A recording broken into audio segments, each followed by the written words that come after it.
कि आप सबको मालूम है कि राजस्थान के अंदर विधानसभा चुनाव 2023 का बिगुल बज चुका है और यही राजस्थान तारीख से लगाकर 16 तारीख तक पहली बार भारत निर्वाचन आयोग ने जो है होम वोटिंग की सुविधाएं दी है, जिसके अंदर 80 वर्ष से अधिक आयु के बुजुर्ग और 40% से जो दिव्यांग है उनके घर घर जाकर के जो है भारत निर्वाचन आयोग द्वारा घर घर जाकर के होम वोटिंग की जो है सुविधाएं दी जा रही है। वहीं भीलवाड़ा के अंदर जो है लगभग 2668 वोटर जो है वो होम वोटर्स हैं। उसी के साथ आपको बता दें कि भीलवाड़ा के अंदर अब तक लगभग 1938 वोटर ने जो है यहां पर होम वोटिंग की सुविधा का लाभ ले चुके हैं। वहीं मतदाताओं से जब बात हुई तो मतदाताओं ने बताया कि यह एक बहुत अच्छी और बहुत सुगम व्यवस्था है, जिसके अंदर जो एक भीलवाड़ा की डिजिटल ऐप है सहज भीलवाड़ा के नाम से, बहुत ही ईमानदार जो काम कर रही है डिजिटल रूप के अंदर। हर एक चीज जिसके अंदर लोकेशन, जीपीएस लोकेशन, फोटोग्राफी और सारी सुविधाएं जो है उसके अंदर दी गई है। वहीं जब जिला निर्वाचन अधिकारी आशीष मोदी से बात हुई तो आया कि घर घर जाकर के जो होम वोटिंग की सुविधा का ये लाभ दिया जा रहा है, उनसे एक मतदाताओं के अंदर एक अच्छा सा एक खुशी की लहर उनके अंदर उठ पड़ी है। भीलवाड़ा से भारत एक्सप्रेस के लिए धीरज कुमार शर्मा।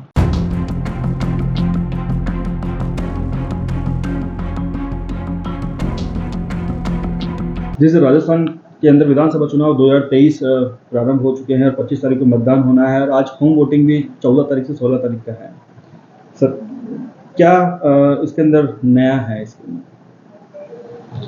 राजस्थान में विधानसभा आम चुनाव 2023 में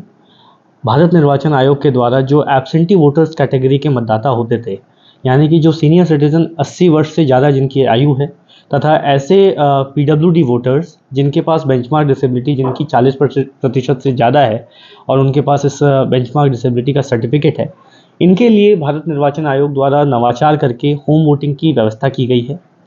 इस व्यवस्था के तहत 30 अक्टूबर 2023 से लेकर के 4 नवंबर 2023 तक 5 दिनों तक BLOs के द्वारा इन प्रोस्पेक्टिव वोटर्स को फॉर्म 12D डिस्ट्रीब्यूट करके फॉर्म 12D भरवाया गया। फॉर्म 12D में उनकी सहमति ली गई कि वो होम वोटिंग की व्यवस्था में जो सुविधा दी गई है उसको यूज़ करना चाहते हैं। उसके बाद RO स्तर पर इन फॉर्म्स को डिसाइड किया गया और सारी व्यवस्था की गई, पोस्टल बैलेट बनाए गए। हमने भीलवाड़ा में इस पूरे प्रोसेस को डिजिटली कैप्चर करने के लिए वहाँ की GPS लोकेशन, फोटोग्राफ, मतदाता की फ़ोटोग्राफ, पोलिंग पार्टी की फ़ोटोग्राफ, सभी चीज़ों को एक IT सॉफ्टवेयर में कैप्चर करने के लिए जिला स्तर पर नवाचार किया और इस नवाचार से हमने सारा शेड्यूल क्रिएट किया। तो RO स्तर पर सारी तैयारी की गई और भारत निर्वाचन आयोग के दिशा निर्देश में माननीय CO राजस्थान के द्वारा जो इंस्ट्रक्शंस दिए गए कि 14 नवंबर से लेकर के 19 नवंबर के मध्य ये वोटिंग का प्रथम प्रयास किया जाएगा। तो इसी क्रम में भीलवाड़ा में 14 नवंबर से लेकर के 16 नवंबर 3 दिनों में कुल 2628 मतदाताओं को मतदान कराने का प्रथम प्रयास किया जाएगा। मुझे बताते हुए खुशी है कि जैसे अभी हम बात कर रहे हैं, अब तक लगभग 1920 वोटर्स ने अपने मताधिकार का प्रयोग इस व्यवस्था के माध्यम से किया है और आगामी दिनों में जो 3 दिन का शेड्यूल था 14, 15 और 16, हम सभी वोटर्स को 3 दिन में वोटिंग का प्रथम प्रयास कंप्लीट कर लेंगे। माननीय CO राजस्थान के द्वारा जो दूसरे प्रयास का शेड्यूल जारी किया गया है वो 20 और 21 का किया गया है और अब तक लगभग 22 ऐसे वोटर्स हैं जिनके पास मतदान दल गया और उनके उपस्थित नहीं होने के कारण वहाँ पर मतदान नहीं करा सका। तो CO राजस्थान के निर्देशानुसार इनको 20 और 21 पर द्वितीय और अंतिम प्रयास किया जाएगा। इस पूरी प्रक्रिया को जो नॉर्म्स निर्धारित किए गए हैं, जो प्रोटोकॉल निर्धारित किया गया, उसके तहत कराया जा रहा है। साथ ही जो भीलवाड़ा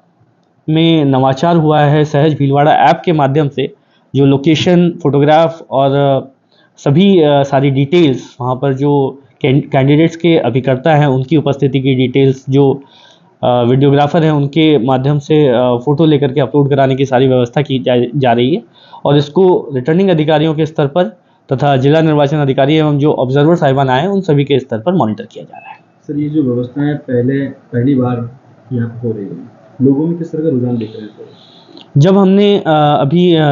जो वोटर्स जो मतदान कर चुके हैं, लगभग 1920 ऐसे मतदाता हैं जो अभी तक भीलवाड़ा में मतदान कर चुके हैं, इनसे हमारी पोलिंग पार्टीज़ ने, रिटर्निंग ऑफिसर ने और मैंने खुद ने, हम सब लोगों ने बात की। तो चूँकि ये बहुत ही ऐसे मतदाता हैं जिनकी सीनियर सिटीज़न हैं, जो काफ़ी वल्नरेबल हैं, जिनकी शारीरिक क्षमता कम है, तथा जो पीडब्ल्यूडी वोटर्स हैं, दिव्यांग हैं, उनका भी चलना फिरना मुश्किल हो पाता है।